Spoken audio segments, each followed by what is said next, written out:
We've got three industry gurus from different parts of our industry to put what we consider to be 5 of the best projects that were in the Property Council's Innovations and Excellence Awards earlier this year. Each of the 5 projects will be put under the spotlight and our panel will ask them the key questions about their projects, what made them work, what were the key challenges, how do they solve some of the issues that came up during the construction program, and how the development's actually performing now that they're up and operational.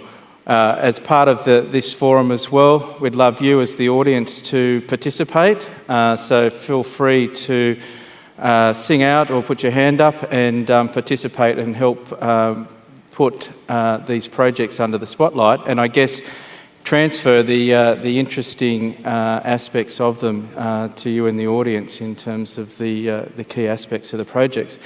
The 5 projects are going to come through one at a time, and the first project that we've got today is the project from Brookfield Multiplex. It is a very interesting one that was delivered in a very difficult time, and if I could ask John Shepherd, the Regional Director from Brookfield Multiplex, to come out today and to talk to us about the Hilton in Surfers Paradise. Before we actually put them under the spotlight, each of the projects has put together a short video, and if I could ask for the video to be played now, and then we'll open it up for questions.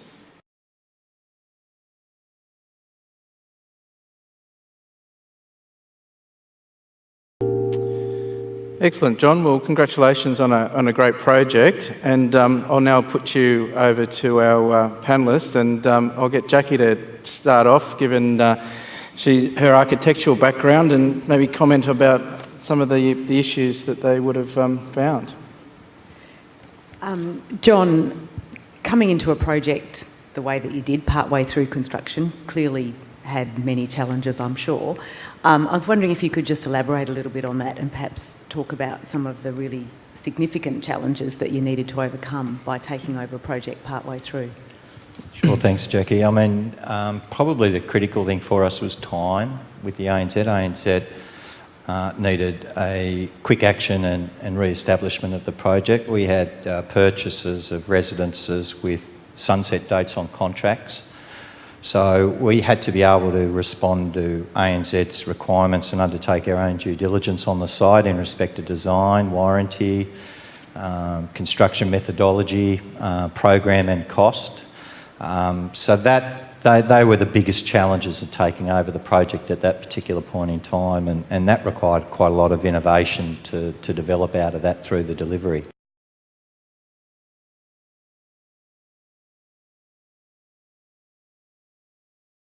What a fantastic project. And John, if you could ask the first question this morning. David, in visiting the project earlier in the year, I was taken by the interactive children's displays. Could you give us a little bit of insight into what they're about and why they were incorporated? Sure, John.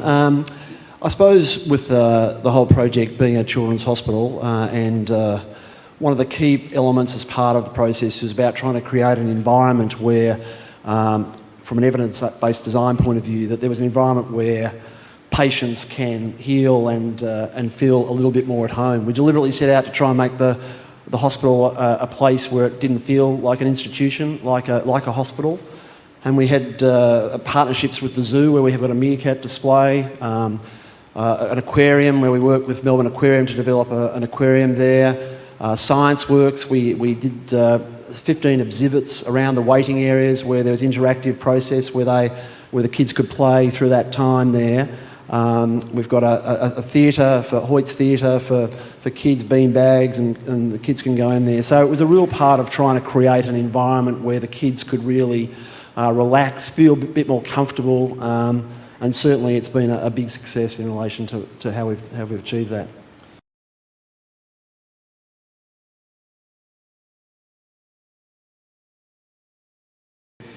Sarah, clearly the project's been a huge success. I mean, you can tell by listening to the residents, they love it.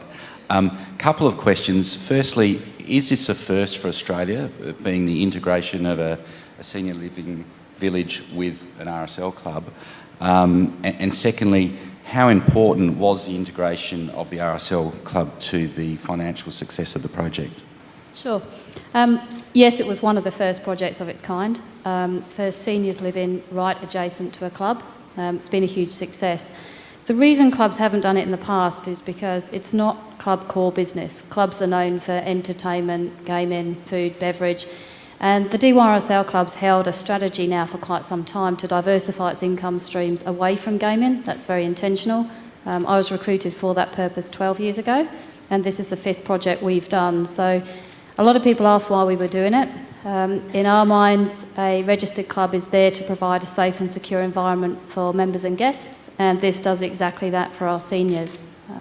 It was crucial the club was there. We have a database of 43,000 members, and 23,500 of those are over 55. So that's a huge membership database that we could tap into very easily. The other 20,000 members all have parents, which were predominantly in that age bracket. So hence huge sales rates with, as it says on the video, 70% of the apartments were under deposit on the day we opened, and 82% were occupied within 7 months.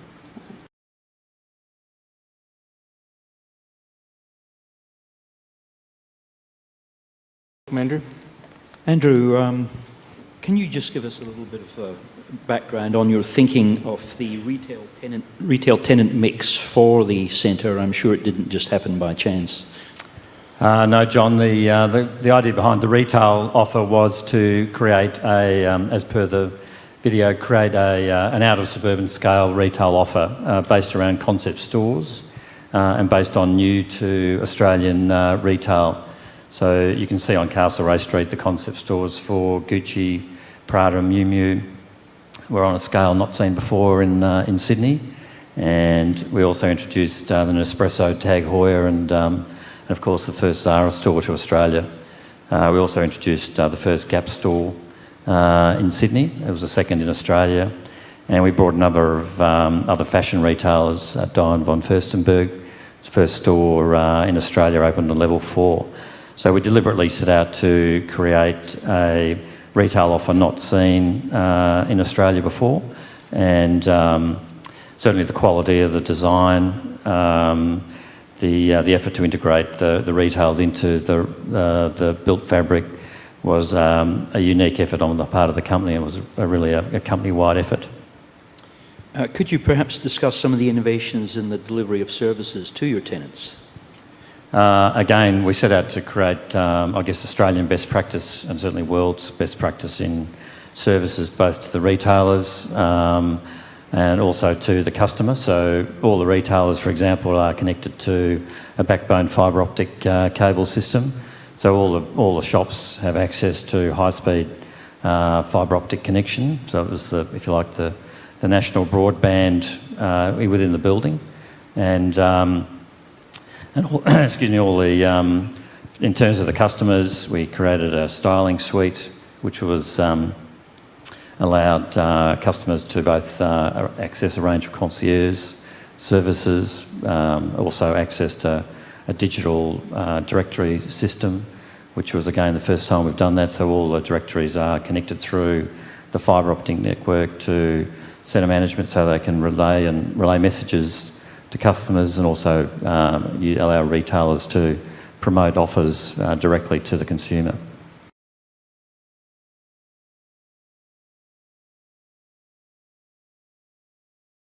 Michael, and I'll get James to kick off the questions this morning. Michael, given the exceptionally strong environmental credentials of the project, have you found that, or are you aware if the investors in the project are forecasting sort of above market rental growth? And I guess tied in with that question, if we go back 5 years ago, I think a lot of corporates would have liked to have been in a green building, and because it ticked the box, but they didn't really pay for it. Are you beginning to see more tenants happy to pay to have sort of a 5-star or 6-star green building? I think tenants are seeing the value in it for their workplace. I think that it does underpin higher rents that you would expect in a quality building. Whereas Darling Court is concerned, I suppose a lot of the structure and the finance was locked in early. And in terms of rental growth, the CBA deal is factors a lot of that in.